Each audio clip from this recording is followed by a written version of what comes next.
संक्षिप्त युद्ध विराम के बाद मध्यपूर्व में एक बार फिर जंग की आग भड़क उठी है। अमेरिका ने दावा किया है कि उसने ईरान के कई सैन्य ठिकानों को निशाना बनाते हुए बड़ी सैन्य कार्रवाई की है। ईरान के क्वेशम पोर्ट और प्रमुख व्यापारिक बंदरगाह बंदर अब्बास को भी निशाना बनाने का दावा किया है। अमेरिकी अधिकारियों के अनुसार यह हमला अमेरिकी नौसेना के जहाजों पर हुए हमलों के जवाब में किया गया। इस घटनाक्रम के बाद पूरे क्षेत्र में तनाव चरम पर पहुंच गया है।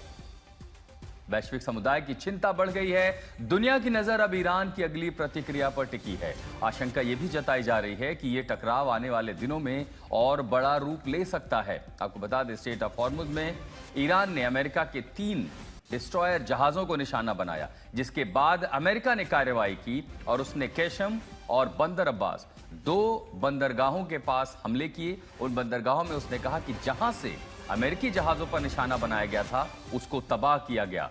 हालांकि ट्रंप कह रहे हैं कि युद्ध विराम अभी भी जारी है, लेकिन परिस्थितियां उसके बिल्कुल विपरीत हैं। एक बार ईरान का हमला अमेरिकी जहाजों की ओर होता है और जिन जगहों से हमले की शुरुआत हुई उसको अमेरिका ने निशाना बनाया। तो अमेरिका और ईरान के बीच अब एक बार फिर सैन्य संघर्ष। हालांकि अमेरिका ये कह रहा है कि सीज फायर अभी भी जारी है, ये एक लव ट्रैप था, लेकिन ईरान के हमलों के जवाब में अमेरिका ने कार्रवाई की है और अब नजर ईरान पर है, क्या वो इस जवाबी कार्रवाई पर भी पलटवार करने की तैयारी में है। यानी मध्य एशिया में सीधा इसका असर भारतीय बाजारों में भी आज देखने को मिलेगा। 39 दिन की जंग के बाद 1 महीने से लंबा समय दोनों देशों के बीच युद्ध विराम की स्थिति रही, लेकिन अब एक बार फिर तनाव बढ़ने लगा है।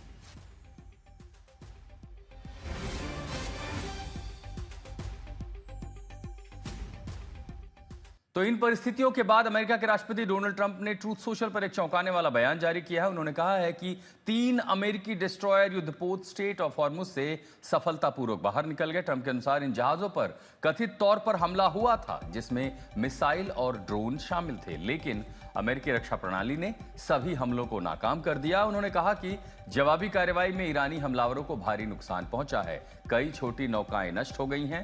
ट्रंप ने अपने बयान में ईरान के नेतृत्व व्यवस्था पर कड़ी टिप्पणी भी की है। उन्होंने यह भी चेतावनी दी कि यदि ईरान समझौते पर नहीं पहुंचता है तो भविष्य में और भी कड़ी कार्रवाई की जाएगी। ट्रंप ने अमेरिकी नौसेना की ताकत को वॉल ऑफ स्टील बताते हुए अपने सैनिकों की प्रशंसा की।